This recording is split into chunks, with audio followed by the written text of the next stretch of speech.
নমস্কার, আপনারা খবর শুনছেন M2 নিউজ চ্যানেল থেকে। জানাবো আজকের বিশেষ খবর। বাছাই করা খবরগুলো পেতে চ্যানেলটিতে সাবস্ক্রাইব করে পাশে থাকা বেল আইকনটি অল করে রাখুন। শুরুতেই হেডলাইন্স। মেদিনীপুরে হোমিওপ্যাথি সচেতনতা সপ্তাহ উদযাপন শুরু হলো শোভাযাত্রার মধ্য দিয়ে। গড়বেতা 3 নম্বর। গড়বেতার ভাট মারাতে নিয়ন্ত্রণ হারিয়ে গাছে ধাক্কা লরি, মৃত্যু চালকের। মেদিনীপুর দীর্ঘক্ষণ অবরোধের পর ধর্মায় জাতীয় সড়কের উপর থেকে উঠে গেল চাকরিহারা শিক্ষক শিক্ষিকাদের অবরোধ। মেদিনীপুর শহরে জেলা শাসকের দপ্তরের সামনে ফের বিক্ষোভ এসএসসির চাকরিহারাদের। বিনপুর 1 নম্বর। ডিওয়াইএফআই লালগড়ে লোকাল কমিটির রামগড় ও মুরার ইউনিট সম্মেলনে উপস্থিত সংগঠনের জেলা সম্পাদক মণ্ডলীর সদস্য। গোপীবল্লভপুর 2 নম্বর। কুলিয়ানা, বেলিয়াবেড়া সহ একাধিক গ্রামে শুরু হলো ঝোড়ো হাওয়া, সাথে মুষলধারে বৃষ্টি। 1 ঘণ্টা বিদ্যুৎ পরিষেবা বিচ্ছিন্ন। ওয়েস্ট বেঙ্গল প্রাথমিক স্কুলের নির্মীয়মাণ ভবনে ভাঙচুর, কর্মীদের একাংশের বিরুদ্ধে অভিযোগ। ঝাড়গ্রাম জমিতে দেওয়া বিষ খেয়ে মৃত্যু হলো শিলদার এক ব্যক্তির। মৃতদেহ ময়নাতদন্ত হলো ঝাড়গ্রাম জেলা হাসপাতাল মর্গে। ঝাড়গ্রাম শিক্ষাক্ষেত্রে দুর্নীতি, যোগ্যদের চাকরি বাতিল ও শিক্ষকদের উপর পুলিশের আক্রমণের প্রতিবাদে ঝাড়গ্রামে হলো প্রতিবাদ মিছিল। জামবনি পশ্চিমবঙ্গ দিবস পালন সহ একাধিক বিষয়ে চিল্কিগড়ে হলো জামবনি ব্লক তৃণমূলের বিশেষ আলোচনা সভা, উপস্থিত বিধায়ক। নয়াগ্রাম বাবুরাম পাথরাতে আয়োজিত ফুটবল টুর্নামেন্টের পুরস্কার বিতরণ অনুষ্ঠানে উপস্থিত বিধায়ক ও ব্লক তৃণমূলের সভাপতি। ঝাড়গ্রামে সবুজ সাথী কয়েকশো সাইকেল দীর্ঘদিন পড়ে থেকে নষ্ট হচ্ছে খোলা আকাশের নিচে, উঠেছে প্রশ্ন। সাঁকরাইলে স্কুল চালু রাখতে পরীক্ষার সময় স্কুলে শিক্ষকের চেয়ারে বসে ছাত্র ছাত্রীদের পড়াচ্ছেন সাঁকরাইলের বিডিও রোহন ঘোষ। হাডসন নদীতে হেলিকপ্টার দুর্ঘটনায় সিমেন্সের সিইও অগাস্টিন এসকোবার সহ মৃত্যু হলো 6 জনের। হেলিকপ্টার দুর্ঘটনায় মৃত্যু হলো বিশ্বের অন্যতম বৃহৎ টেক কোম্পানি সিমেন্সের সিইও অগাস্টিন একোবারের। গতকাল বৃহস্পতিবার দুপুরে স্থানীয় সময় নিউ ইয়র্কে বিভিন্ন দর্শনীয় স্থান দেখতে হেলিকপ্টারে করে রওনা দিয়েছিলেন তিনি। প্রাইমারিতে পড়াতে গেলে 6 মাসের ব্রিজ কোর্স আবশ্যিক, কেন্দ্রের নিশানায় 10,000 শিক্ষক। বিএড ডিগ্রি নিয়ে প্রাথমিক স্কুলের চাকরিতে নিযুক্ত অন্তত 10,000 শিক্ষককে 6 মাসের ব্রিজ কোর্স করতেই হবে। সম্প্রতি এমনই ফতোয়া জারি করেছে শিক্ষক প্রশিক্ষণের কেন্দ্রীয় নিয়ামক সংস্থা এনসিটি। তীব্র দাবদাহ থেকে কিছুটা রেহাই, আজ শুক্রবারও হবে ঝড় বৃষ্টি, যা জানালো হাওয়া অফিস। জানতে বিস্তারিত খবরটি আমাদের শুনুন। বিক্ষোভ মিছিলে লণ্ডভণ্ড শহর। ওয়াকফ আইনের বিরুদ্ধে এবার সুপ্রিম কোর্টের দ্বারস্থ মহুয়া মৈত্র। সোশ্যাল মিডিয়ায় বর্তমানের নামে ভুয়ো খবর প্রচার কায়েমি স্বার্থবাহীদের, পুলিশে অভিযোগ। জগন্নাথ মন্দিরের উদ্বোধন 30 এপ্রিল, তৈরি হচ্ছে 2টি অতিরিক্ত হেলিপ্যাড। রানাকে জেরা করলে খুলে যাবে পাকিস্তানের মুখোশ, দাবি প্রাক্তন পুলিশ কর্তার। বিজেপি নেতা দিলীপ ঘোষের খড়গপুরের আস্তানা ফাঁকা করার নির্দেশ দিল রেল। তথ্য জানার অধিকারে কোপ মোদী সরকারের, প্রতিবাদ বিরোধীদের। ওয়াকফ সংশোধনী আইন প্রত্যাহারের দাবি জানিয়ে ও চাকরিহারাদের পাশে দাঁড়িয়ে মুর্শিদাবাদের বেলডাঙ্গা 2 নম্বর ব্লকে তৃণমূলের মিছিল। পশ্চিম মেদিনীপুরের বেলদাতে তৃণমূলের ধিক্কার মিছিল, উপস্থিত রয়েছেন বিধায়ক সূর্যকান্ত অট্ট। কসবাকাণ্ড তদন্তকারী অফিসার বদল, রিতম দাসের জায়গায় এলেন সঞ্জয় সিং। গুজরাটের সুরাতে একটি বহুতলে অগ্নিকাণ্ড, ঘটনাস্থলে পৌঁছেছে দমকলের একাধিক ইঞ্জিন। জম্মু ও কাশ্মীরের কিস্তওয়ারে জঙ্গিদের সঙ্গে গুলি লড়াই চলছে নিরাপত্তা বাহিনীর। কোচবিহারে মদনমোহন মন্দিরের সামনে সাফাই অভিযানে সামিল হলেন রাজ্যের পঞ্চায়েত ও গ্রামোন্নয়ন মন্ত্রী প্রদীপ মজুমদার, বেচারাম মান্না সহ অন্যান্যরা। আপনারা এতক্ষণ শুনলেন আজকের শিরোনাম, আসবো বিস্তারিত খবরের শুরুতেই দেখে নেব আজকের শহরের আবহাওয়ার হালচাল কী রয়েছে। জোড়া ঘূর্ণাবর্তের প্রভাবে তৈরি হয়েছিল বজ্রাগর্ভ মেঘ, আর সেই কারণে গতকাল বৃহস্পতিবার সারাদিন দক্ষিণবঙ্গ ও উত্তরবঙ্গের বেশিরভাগ জেলায় ঝড় বৃষ্টি চলে। গতকাল রাতের দিকেও কলকাতা ও আশেপাশের জেলায় ঝোড়ো হাওয়ার সঙ্গে বৃষ্টি হয়। এই পরিস্থিতি আগামী সোমবার পর্যন্ত বজায় থাকবে বলে জানিয়েছে আলিপুর আবহাওয়া দপ্তর। তাই আপাতত তীব্র গরম থেকে কয়েকদিনের স্বস্তি মিলতে পারে। আজ শুক্রবার সকালে শহরের সর্বনিম্ন তাপমাত্রা ছিল 21.4 ডিগ্রি সেলসিয়াস, যা স্বাভাবিকের থেকে 4.2 ডিগ্রি কম। গতকাল বৃহস্পতিবার শহরের সর্বাধিক তাপমাত্রা ছিল 34.2 ডিগ্রি সেলসিয়াস, যা স্বাভাবিকের থেকে 1.0 ডিগ্রি কম। আজ শুক্রবার শহরের সর্বাধিক তাপমাত্রা থাকতে পারে 33 ডিগ্রি সেলসিয়াসের ঘরে। এদিন শহরের আকাশ থাকবে আংশিক মেঘলা। তবে আজ শুক্রবার ঝড় বৃষ্টির বিষয়ে এখনই কোনো পূর্বাভাস জারি করেনি হাওয়া অফিস। তবে এও জানা গিয়েছে আগামীকাল শনিবার থেকে ঝড় বৃষ্টির প্রকোপ বাড়তে পারে দক্ষিণবঙ্গে। রবিবার থেকে উত্তরবঙ্গে কমতে পারে ঝড় বৃষ্টি। গত 24 ঘন্টায় শহরে 1.2 মিমি বৃষ্টি হয়েছে। আসবো পরের খবরে। বিক্ষোভে মিছিলে লণ্ডভণ্ড শহর। কলকাতা সায়েন্স সিটির দিক থেকে মা ফ্লাইওভার ধরেছিলেন আইটি কর্মী সুজয় দাস। 1.5 ঘন্টা কেটে গেলেও এক্সাইড মোড়ে পৌঁছতে পারেননি তিনি। এত জাম কিসের, কিছুই জানতেন না। অগত্যা বন্ধুদের হোয়াটসঅ্যাপ গ্রুপে লিখলেন, কেউ কিছু জানিস? সঙ্গে সঙ্গে একজন লিখল ওয়াকফ। কয়েক সেকেন্ডের মধ্যে আরেক বন্ধু পোস্ট করল নিউ টাউনের বহুতল থেকে তোলা ভিডিও। একের পর এক ম্যাটাডোর বাসে চেপে দলে দলে মানুষ চলছে কলকাতা অভিমুখে। কলকাতা পুলিশের তথ্য বলছে, বৃহস্পতিবার শহরে সব মিলিয়ে 10টি মিছিল জমায়েতের অনুমতি দেওয়া হয়েছিল। বেশিরভাগ কর্মসূচি ছিল শিয়ালদহ থেকে ধর্মতলা চত্বরে। এতগুলি মিছিল জমায়েতের কারণে বৃহস্পতিবার সকাল থেকেই লণ্ডভণ্ড হয়ে যায় শহর। ধর্মতলা শিয়ালদহ সংলগ্ন রাস্তাগুলিতে তীব্র যানজটের রেশ ছড়িয়ে পড়ে শহরের বিস্তীর্ণ অংশে। চড়া রোদ আর তীব্র গরমে জেরবার হতে হয় সবাইকে। সংশোধিত ওয়াকফ আইনের প্রতিবাদে এদিন রাজ্যের বিভিন্ন প্রান্ত থেকে বহু মানুষ কলকাতায় আসেন। দুপুরের দিকে Moulali, CIT road, Entally, centre Avenue, MG road স্তব্ধ হয়ে যায়। একেবারে স্কুল ছুটির সময় এই পরিস্থিতি তৈরি হওয়ায় পড়ুয়াদের নিয়ে ঘরে ফিরতে বিপাকে পড়েন অভিভাবকরা। মিন্টো পার্ক, শরৎ বোস রোড, এক্সাইড মোড় বা হাওড়া ব্রিজ সর্বত্র ভালো রকম প্রভাব পড়ে। এই অবস্থায় স্বভাবতই ভিড় বাড়তে থাকে মেট্রোতে। অনেকে বাসে টানা বসে থেকে তৃপ্তি বিরক্ত হয়ে নিকটস্থ মেট্রো স্টেশনে ঢুকে পড়েন। পরিস্থিতির সুযোগ নিয়ে ট্যাক্সি চালকরা বাড়তি ভাড়া হেঁকেছেন। ডাক্তার দেখিয়ে সাঁকরাইলে ফিরছিলেন শফিউল আলম ও তার পরিবারের সদস্যরা। লটবহর নিয়ে ধর্মতলায় দাঁড়িয়ে দাঁড়িয়ে নাকানি চোবানি খাচ্ছিলেন।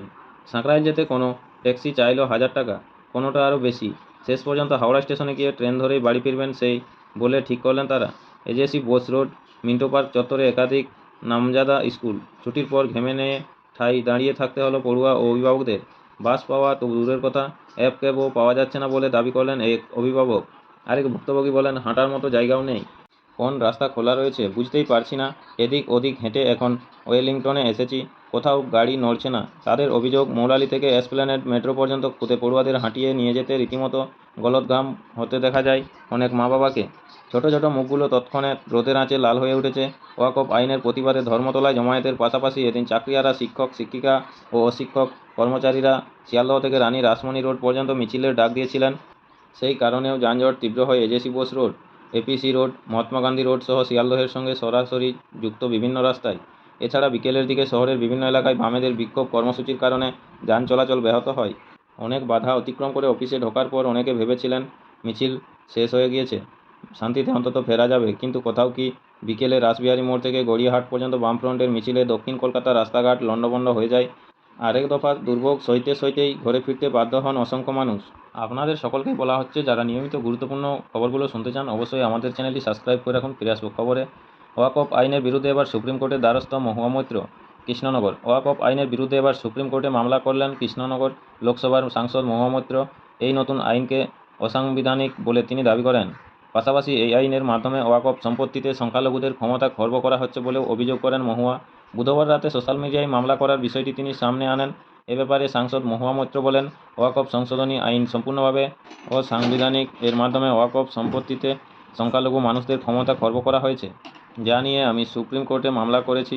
নয়া ওয়াকফ আইন নিয়ে উচ্চ আদালতে মামলা করে সংখ্যালঘু মানুষদের পাশে থাকার বার্তা তিনি দিয়েছেন বলে মনে করছে রাজনৈতিক মহল।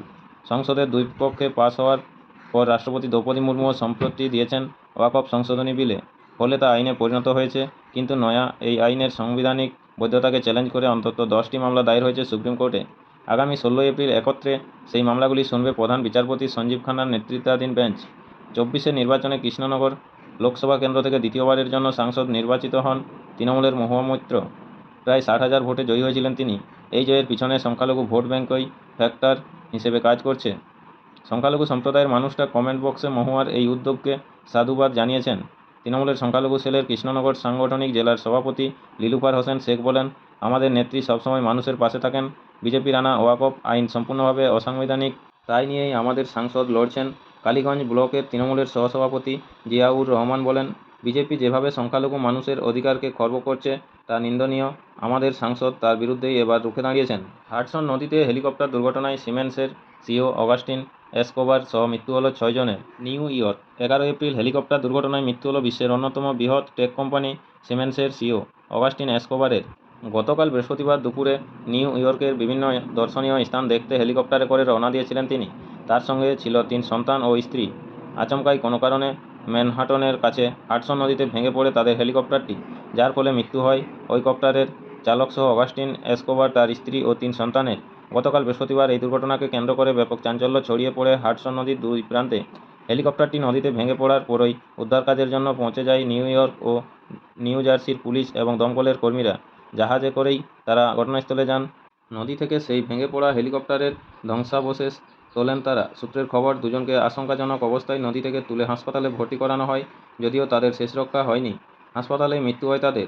কিন্তু কিভাবে ঘটল এই দুর্ঘটনাটি? পুলিশের প্রাথমিক অনুমান, ওই হেলিকপ্টারটিতে কোনো যান্ত্রিক ত্রুটি ছিল, সেই কারণেই দুর্ঘটনার কবলে পড়ে সেটি। দুর্ঘটনাটির তদন্ত করবে এফএএ ও জাতীয় পরিবহন সুরক্ষা বোর্ড। হাডসন আমেরিকার অন্যতম ব্যস্ততম নদী। এই নদী দিয়েই মূলত পণ্যবাহী জাহাজগুলি যাতায়াত করে। প্রতিদিন নিয়মিত গুরুত্বপূর্ণ খবরগুলো শোনার জন্য আমাদের চ্যানেলটি সাবস্ক্রাইব করে রাখুন। ফিরে আসবো খবরে। চাকরিহারাদের বেতনের অধিকার আছে, ঘোষণা ব্রাতর আজ বৈঠক বিকাশ ভবনে। কলকাতা। চাকরিহারাদের চাকরি ফেরাতে রিভিউ পিটিশন দাখিল করা হবে শীঘ্রই। সবাই নিজের যোগ্যতাতেই বেতন পান, সেক্ষেত্রে যতদিন বিষয়টির ফাইসালা না হচ্ছে ততদিন চাকরিহারাদেরও বেতন পাওয়ার অধিকার আছে। মুখ্যমন্ত্রী মমতা বন্দ্যোপাধ্যায়ের পর এবার চাকরিহারা শিক্ষক শিক্ষাকর্মীদের এই ভাষাতেই আশ্বস্ত করলেন রাজ্যের শিক্ষামন্ত্রী ব্রাত্য বসু। একটি বেসরকারি সংবাদ মাধ্যমে বৃহস্পতিবার চাকরিহারাদের প্রতি তার আহ্বান, কাউকে ভরসা করতে হলে তারা যেন মুখ্যমন্ত্রীকেই করেন, বিরোধীদের প্ররোচনায় যেন তারা পা না দেন। বুধবার চাকরিহারাদের বেতন প্রদানের ইঙ্গিত দিয়ে সংশ্লিষ্ট আইএসএমএস পোর্টাল খুলেছিল শিক্ষা দপ্তর। তার পরবর্তী শিক্ষামন্ত্রীর কাছ থেকে এসেছে এই ইতিবাচক ইঙ্গিত। সূত্রের খবর, বেতন দেওয়া হলে কোন কোন জটিলতা তৈরি হতে পারে তা জানতে আইনি পরামর্শ নিচ্ছে শিক্ষা দপ্তর।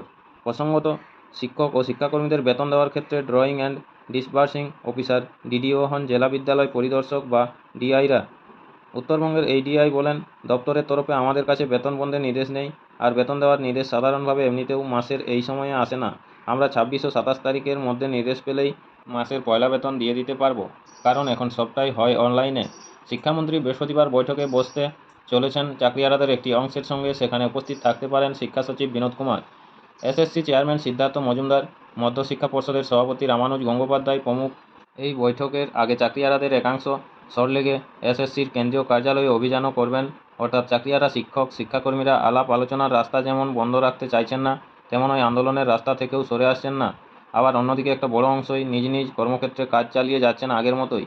কসবাই ডিআই অফিসে আন্দোলনকারী শিক্ষকদের উপর পুলিশের লাঠিচার্জের প্রতিবাদে এদিন ওই শহরে একাধিক সংগঠন মিছিল বের করে। আরজিকর আন্দোলনের চিকিৎসক মুখদেরও মিছিলে হাঁটতে দেখা যায়। তৃণমূলের একাংশের দাবি, ডিআই অফিসে আন্দোলনের নামে তাণ্ডবে বিরোধীদের একটা অংশের হাত ছিল। শিক্ষককে লাথি মারায় অভিযুক্ত পুলিশকর্মীর একটি ভিডিও তৃণমূল আইটি সেলের তরফে সোশ্যাল মিডিয়ায় প্রচার করা হচ্ছে। তাতে দেখা যাচ্ছে ওই পুলিশ কর্মীদের হেনস্থা করছেন কিছু আন্দোলনকারী। এই গোটা ঘটনাক্রমের জন্য শিক্ষামন্ত্রী অবশ্য বারবার বিরোধীদের দিকে আঙুল তুলেছেন। তার পরামর্শ, ভক্ষকই যদি এখন পাশে বসে রক্ষক সাজে, তাকে বিশ্বাস করবেন কিনা আপনাদের ব্যাপার। ওয়াকিবহাল মহলের ধারণা, তার ইঙ্গিত প্রাক্তন বিচারপতি তথা বিজেপির বর্তমান এমপি অভিজিৎ গঙ্গোপাধ্যায় এবং আইনজীবী বিকাশ রঞ্জন ভট্টাচার্য ও তার দল সিপিএমের প্রতি। এক্ষেত্রে তিনি সাপ হয়ে কামড়ানো এবং ওঝা হয়ে ঝাড়ার মতো প্রবাদও ব্যবহার করেছেন ইতিপূর্বে।